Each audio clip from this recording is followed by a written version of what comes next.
ಮಲೆನಾಡು ಇದೊಂಥರ ಪ್ರಕೃತಿ ಸಂಪತ್ತಿನ ಖಜಾನೆ ಇದ್ದ ಹಾಗೆ. ಎಂತವರನ್ನು ತನ್ನತ್ತ ಸೆಳೆಯೋ ಶಕ್ತಿ ಇದೆ ಈ ದಟ್ಟ ಕಾಡುಗಳೇ ತುಂಬಿರೋ ನಾಡಿಗೆ.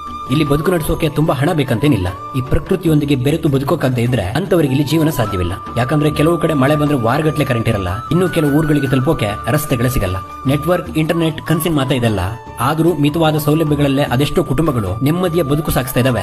ಅವಕ್ಕೆ ಲೋಕದ ಗೊಡವೆ ಇಲ್ಲ. ಕಾಫಿ, ಅಡಿಕೆ, ಭತ್ತ, ಕಾಳುಮೆಣಸು ಈ ಬೆಳೆಗಳೇ ನಮ್ಮ ರೈತರ ಜೀವಾಳ. ರೋಗದ ಮಧ್ಯೆ ಈ ಬೆಳೆಗಳನ್ನ ಬೆಳೆಸಿ, ಉಳಿಸಿ, ಒಣಗಿಸಿ ಮಾರಿ ಮನೆಗೆ ಬರುವವರೆಗಿನ ಕಥೆಯನ್ನಂತೂ ಕೇಳಲೇಬೇಡಿ. ಅದಂತೂ ತುಂಬಾ ಕರಾಳ. ಸೂರ್ಯೋದಯದಿಂದ ಸೂರ್ಯಾಸ್ತಮದವರೆಗೂ ಕೆಲಸ ಮಾಡ್ತಾರೆ ನಮ್ಮ ಜನ. ಅವ್ರಿಗಂತೂ ಪುರ್ಸೊತ್ತೇ ಇರಲ್ಲ. ಆದ್ರೂ ಬೆಳಗ್ಗೆದ್ದವರೇ ಹೇಳ್ತಾರೆ, ಎಲ್ಲರ ಮನೆದು ಮುಗೀತು, ನಮ್ದಿನ್ನೂ ಕೆಲಸನೇ ಮುಗ್ದಿಲ್ಲ. ಜಗತ್ತು ಅದೆಷ್ಟೇ ಮುಂದುವರೆದ್ರು ನಮ್ಮ ಆಚರಣೆಗಳು, ಪದ್ಧತಿಗಳನ್ನ ಬಿಟ್ಟು ಬದುಕಿಲ್ಲ. ಸಾವಿರ ಸಮಸ್ಯೆಗಳು ಸಾಲಾಗಿ ಬಂದ್ರು ಸವಾಲಾಕಿ ಬದುಕೋದನ್ನ ಈ ಜನ ಮರೆತಿಲ್ಲ.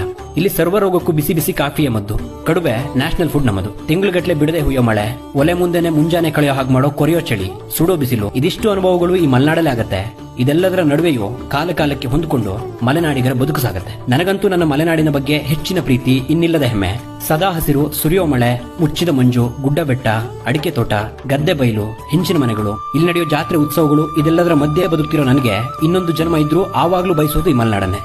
ಫಾಲೋ ಮಾಡ್ಕೊಳ್ಳಿ. ನನ್ನ ಕಂಟೆಂಟ್ಗಳು ನಿಮಗೆ ನಿರಾಸೆ ಮಾಡಲ್ಲ. ಹೊಸ ಜಾಗಗಳು, ಜನರ ಬದುಕುಗಳನ್ನ ನಿಮ್ಮುಂದೆ ತರೋ ಪ್ರಯತ್ನ ಇಲ್ಲಿಗೆ ನಿಲ್ಲಲ್ಲ.